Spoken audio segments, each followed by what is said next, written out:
Now, just a quick video today before this storm comes down. It's actually a lot darker here than it looks on the camera. But I wanted to just discuss books, reading. So I think a really important factor in learning, an important exercise that good learners should do, and it's becoming harder and harder these days with our digital and media-driven attention or our media-driven world. So we're reading less and less, which is why I tend to focus on it more with my students. It's something we need to be reminded about more often. And for myself to personally remember and to find good books and to encourage myself to read is when I visit secondhand shops, op shops, whether that be Vinnie's or Salvo's or Lifeline, any of the op shops around. I go to books. I find what cheap books are there. Obviously, cost is an initial barrier to many who buy books. So go to an op shop, get a secondhand book. The words, they say the same thing. But one other thing that's really great about buying secondhand books is that you actually find books that are out of print or that you can't access anymore. And the information is in many ways much more valid because it's much less complicated than many of the books these days make it out to be. I'll show you an example. So this is one book. Now all the books today I'm going to show you, I'm going to show you one book, two magazines, but I found them at the one shop. I randomly just went in and I saw this book, and this was on a shelf. It's called People Skills. Now, as you can see, it's quite an old book.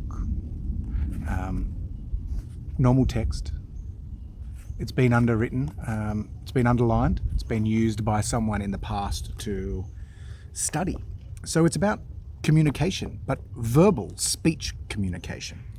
So it's about how to assert yourself, listen to others, and resolve conflicts. Now, this has been super valuable for me in listening, but also listening to other people, but also listening to myself. And then that has shaped my reaction and the way I will continue conversations. And it's been much more effective than I thought it would be when I picked it up off the shelf. Now, I didn't know this book when I saw it, but it turns out to be a bit of a classic, actually. So it's got a little bit of a following. It's a very well-known book, but I only found that after I picked it up off the shelf. Now, in the same place, I also found these very interesting, once again, old magazines. Now, I saw a pile of National Geographics just below this book, actually. And I thought, I'll have a look. They're 50 cents each or something like that. Now, I came across this one. Now, this is Coco. This is Coco the gorilla. Coco had a little pet kitten. Anyway, Coco was a famous gorilla who could speak. Not speak, sorry, communicate. She could communicate through, effectively, sign language. Now, what is special about this exact magazine is the date, January 85. So as soon as I saw this, I knew I had to get it. I had to read what was in it. This was the month and year that I was born. So all of these stories in here, these were written, these photographs were taken around the time of my birth.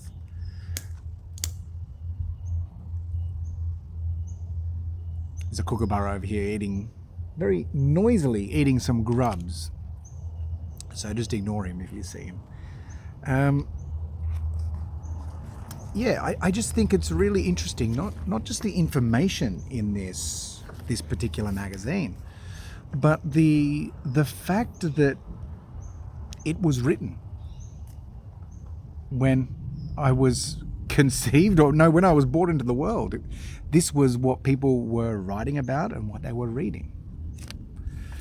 And I have another one here, which is very special. This is a lot older. So this one is actually from February 67.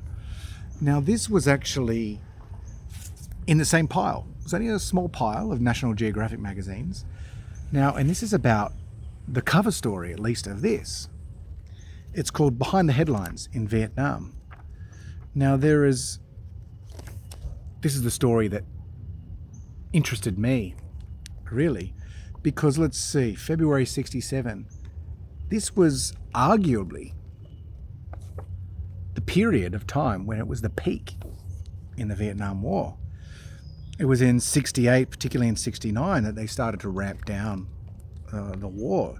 67, things were still heating up and getting into full force, should I say, in Vietnam. But once again, the information is great, but just knowing that this is the perspective of what people were writing and reading at the time, that adds another level to the understanding, to the insight. Now, another interesting thing about this particular magazine is that it came with a fold-out. So it came with a map. So this is a map, an old map. This was a map in 67 of what Thailand, Laos and Vietnam looked like. It has some old names. Vietnam is actually split into two countries, as it was technically back then during the war. But it's a really interesting perspective on a topic, but going back into time in a way and seeing it from their perspective. It can be hard to do that, but I find reading, and particularly reading secondhand books and magazines, can be really valuable at helping us change our perception, to understand how people thought at a different period of time, how similar they actually were to now. We're not actually that much different, but also the differences that do exist. You can see it, you can understand it. And I think reading is one thing, reading and understanding knowledge, but understanding historic perspectives or stories in history and the perspective on those stories at that time and how it differs to now. Everything is different in hindsight. So I think it's nice to go back and read these old books, old magazines, old perspectives. And I encourage all my students and clients to do the same. I even have some activities in class where we will actually read some articles from that very magazine that I've brought out. So don't be scared of reading. Don't be scared of reading old books or buying secondhand books. I encourage you.